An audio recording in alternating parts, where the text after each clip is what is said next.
Sifat apa satwa gunanya? Sifat kebaikan. Sifat kebaikan, kemuliaan, kedamaian, ketenangan. Gitu. Sifat-sifat seperti itu, sifat-sifat satwa guna. Kemudian raja guna.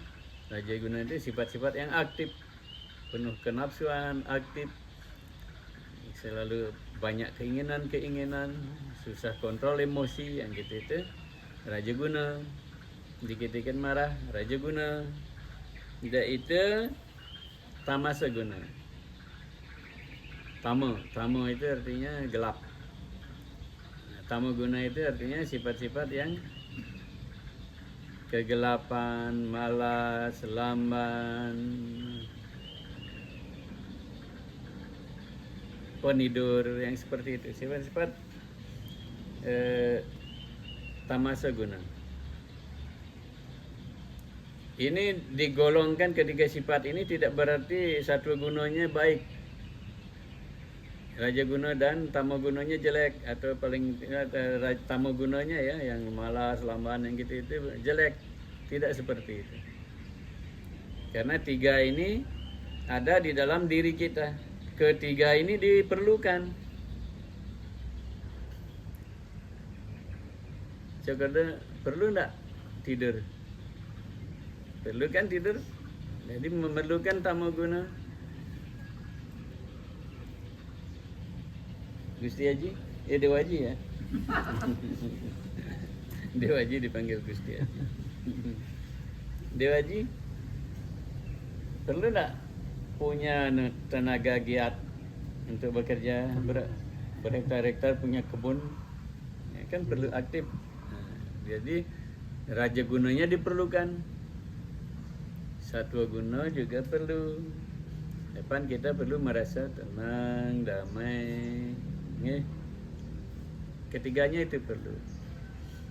Hanya saja di mana perlunya, kapan perlunya, itu yang kita perlu kontrol. Dan ketiga ini datangnya sering itu karena pengaruh dari selain karma kita ya, pengaruh dari lingkungan. Kalau lingkungan kita bergaulnya dengan orang yang galak terus ya, dengan orang penidur terus, dengan orang yang pemabuk terus, gimana pun kita akan ke sana. Karena pergaulan itu cepat sekali menyeret orang. Kayaknya anda-anda yang muda-muda hati-hati bawa diri dalam pergaulan ya. Hati-hati sekali bergaul. Lebih baik cari pergaulan yang pasti membentuk masa depan Anda. Jadi ketiga sifat ini diperlukan. Hanya saja ketiga sifat ini kadang-kadang akan ada saling tumpang tindih, saling dominasi, saling menguasai, saling kuat. Kalau sifat satwa gunanya kuat, maka orangnya akan menjadi damai, bijak, tenang, penuh pengetahuan. Nah, yang begitu-gitu kalau di satwa guna. Kalau tamasa gunanya yang berkembang, orangnya akan jadi penidur, pemalas, tidak mau belajar, tidak mau bekerja. Hanya itu saja. Dan main HP, main game itu termasuk bukan raja guna, itu tamasa guna itu. Kelihatannya kita aktif kan, gitu ya. Tapi sebenarnya kita di tama guna karena kita berada dalam kegelapan. Kita tidak sadar, kita buang-buang waktu yang akan membuat kita maju. Waktu yang akan membentuk diri kita buang dia. Jadi itu tamasa guna. Nah, kalau raja gunanya yang berkuasa, raja gunanya yang dominan, raja gunanya yang menguasai kesadaran kita, maka apa yang akan terjadi? Loba pravriti rarambha. Pravritinya sifat-sifat yang akan berkembang itu adalah loba mulai datang. Tidak puas kita punya satu, ingin dua. Udah dapat dua tidak puas kita dua, ingin tiga. Dapat tiga tidak puas kita, ingin empat. Dapat 4 tidak puas, kita ingin 40. Kayaknya kalau orang-orang korupsi itu ya tidak ada batas itu. Sudah 100 M punya itu ya, mau lagi. Tidak tahu dia untuk apa uang sebanyak itu. Tidak ngerti dia, kenapa dia harus mengumpulkan dengan cara seperti itu bermiliar-miliar. Untuk apa dia tidak tahu. Kenapa? Karena dikuasai oleh sifat rajaguna. Berkembang lobanya. Kita juga teliti diri kita. Pasti ada lobanya berkembang. Loba itu tidak jelek. Ini ketika diarahkan ke loba ingin punya bakti. Loba ingin kemajuan spiritualnya. Loba ingin melakukan kebaikan lebih demi membahagiakan orang lain, demi kebaikan orang lain. Loba-loba seperti itu diarahkan ke sattva guna. Jadi dia baik. Tapi secara umum loba-loba itu akan mulai memunculkan keinginan-keinginan yang tidak terbatas. Di sini disebutkan keinginan itu mulai terus berkembang dan apapun yang dilakukan tidak pernah dia mau melakukan kalau tidak ada penghargaan, kalau tidak ada hasil. Harus ada hasil. Dan termasuk sebagai suami, sebagai istri, sebagai anak, dia akan pertimbangkan itu. Kalau bapak ngasih uang baru aku mau lakukan sesuatu. Mereka akan tidak memahami kewajiban sebagai anak. Sebagai anak menghormati ibu bapak, melayani ibu bapak. Tidak ada. Kalau ini yang berkuasa. Dia akan melakukan kalau ada imbalannya. Begitu juga suami, begitu juga istri. Karena sifat raja guna ini tidak memandang orang. Jadi berhati-hati kita tidak meneliti keberadaan sifat-sifat yang menguasai diri kita. Kalau sifat-sifat seperti ini yang bermunculan, kontrol diri kita, perbaiki makanan kita. Kalau tiap hari makanannya pedas, lelah, nyengat, terus daging-daging yang banyak berlebihan, minum-minuman yang keras, apapun berlebihan, makannya tidak diatur. Dan makannya itu makan yang sengaja membangkitkan emosi, sengaja membangkitkan, membantu tumbuh berkembangnya sifat-sifat raja guna. Jadi orang akan tidak bisa ngontrol, loba itu akan datang, keinginan akan berkembang terus.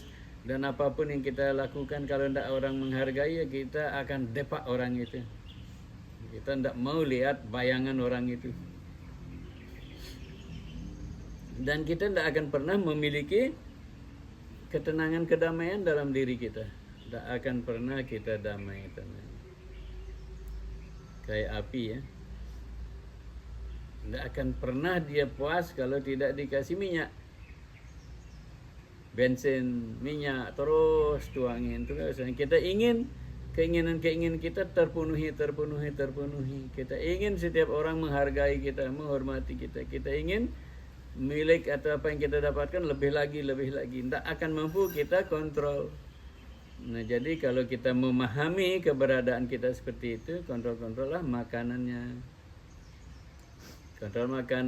Kontrol pergaulannya, isi, tambahkan dengan membaca kitab-kitab suci. Berikan waktu untuk bersembahyang, selesai sembahyang baca kitab suci dan meditasi.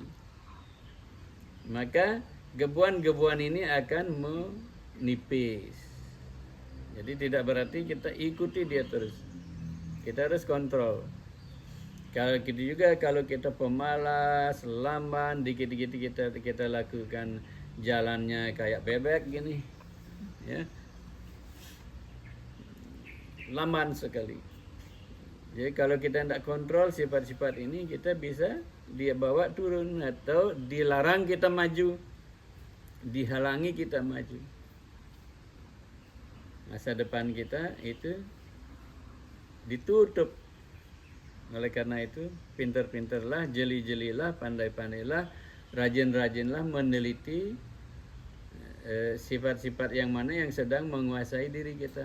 Kalau satwa guna, kalau raja guna, atau tama guna yang menguasai diri kita. Pintar-pintarlah menelitinya. Kalau tidak, kita akan bagaikan perahu kecil di lautan maha luas, diombang-ambingkan oleh ombak besar. Setiap orang dekat dengan kita akan mabuk. Kita sendiri tidak tenang. Setiap orang datang jadi tidak tenang juga. Okay.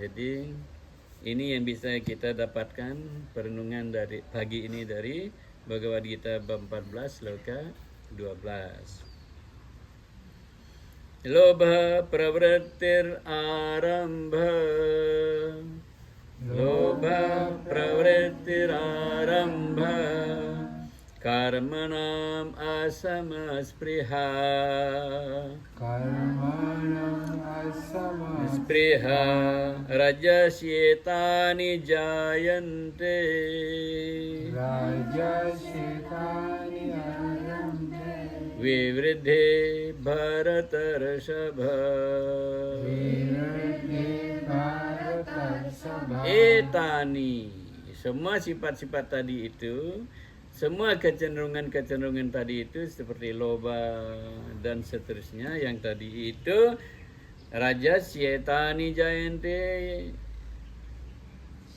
mereka jayante tumbuhnya itu dari raja guna, dari sifat raja guna, dan dia jayante tumbuh, dan vivridhe berkembang terus, tumbuh dan berkembang, tidak hanya tumbuh, tidak hanya lahir ya, tapi berkembang.